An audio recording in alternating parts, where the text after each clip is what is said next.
How can we empower ourselves with emotional empowerment? Maybe understanding all the different emotions can help, and different feelings, and understanding where they come from and how they get imbalanced and how it feels to have that feeling, that emotion balanced. We can start with having quality of our human existence through this knowledge of better understanding 12 basic emotions, not just love and hate. The more we respect the whole full spectrum, the more we can utilize this understanding.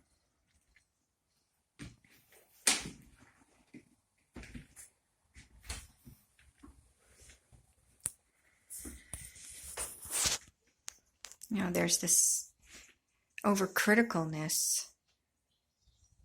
But what's the other extreme? Denial, sleep, no interest.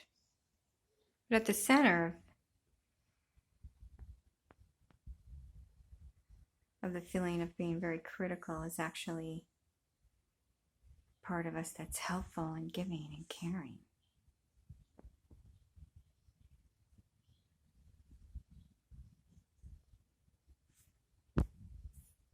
And there's the feeling just very displeased with one's lifestyle and dissatisfied with our achievements. Just feeling uncertain about where we're going, what we're doing. And maybe there's strong feelings, passions of what you want to do that you haven't done yet. Well, what's the center of that feeling? The center is being good enough, and it will come, and trusting. The center of that feeling is about trust and looking at what you have, gratefulness and thankfulness.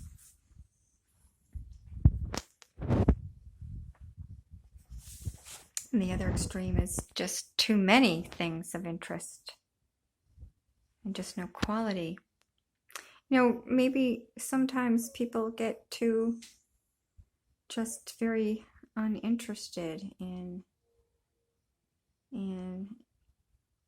find themselves taking less and less interest in anything they enjoy in life.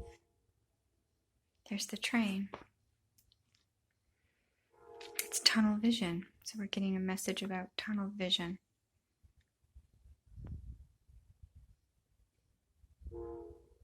It's like a trumpet.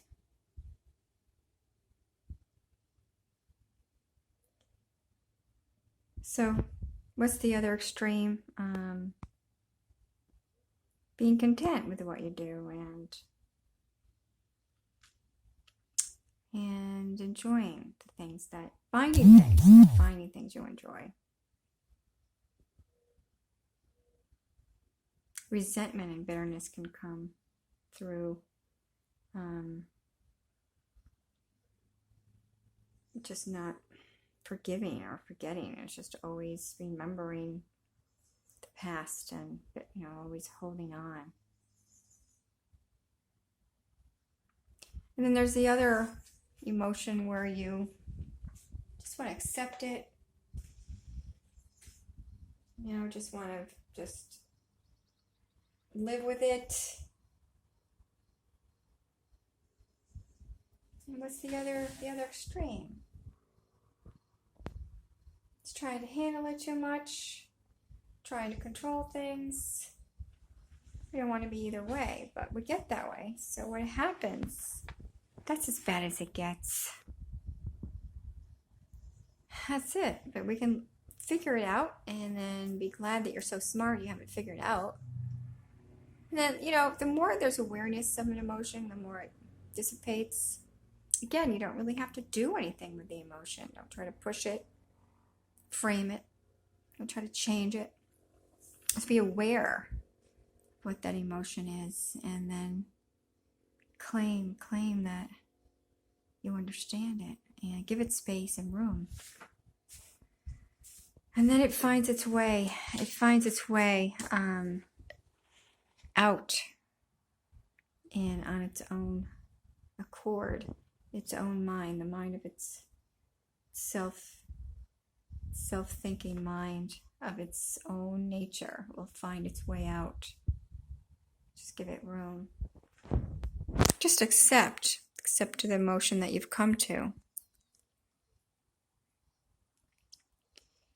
Sometimes there's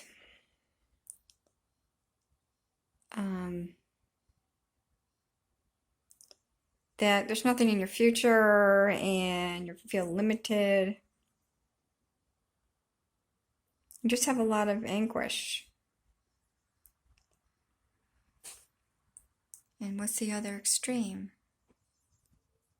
The other extreme is to be so in love and ecstatic. Perhaps you went there first. But what's the center? What's the center? Life is neutral, and homeostasis is all around us. Life is neither constructive or destructive. It just is.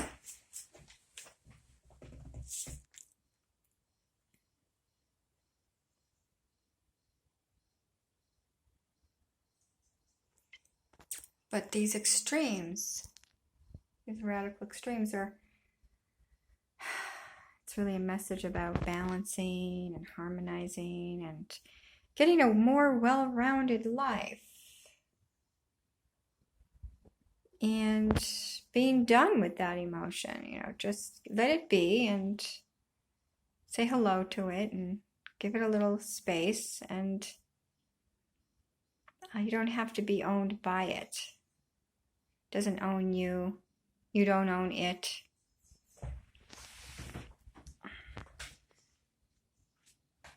So that's some of the emotions that we have. There's many more.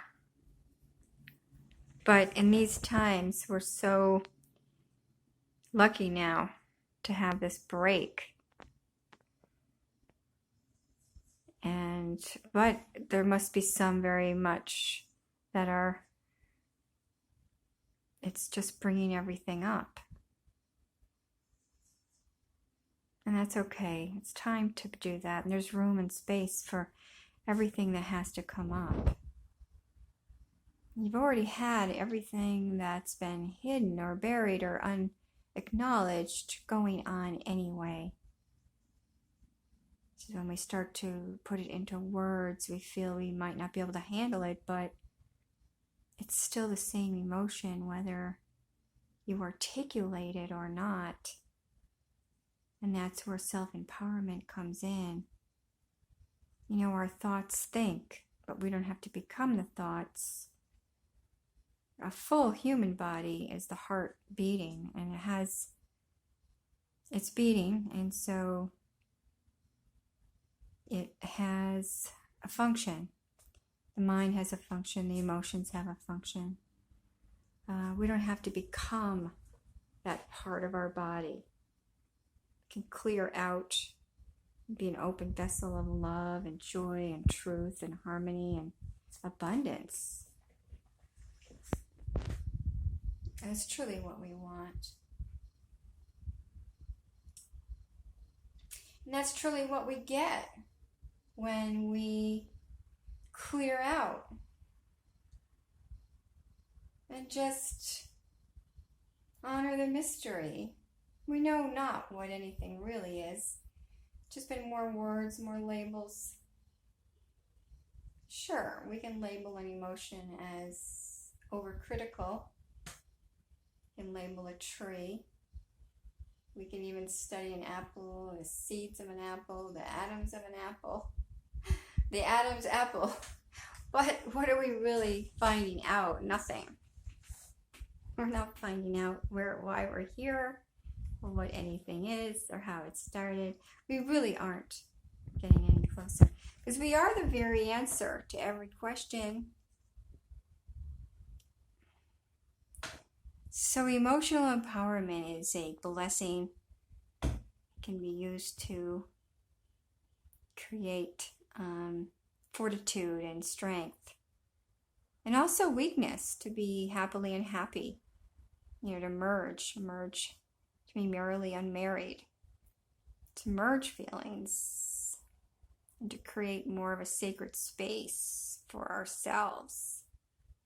So we're not these things and material and with boundaries and frames and limitations. So emotions give us that feeling, really the truth of our freedom to feel, whether it's good or bad. It's the human experience. We're not human trying to become gods. We're gods trying to be human.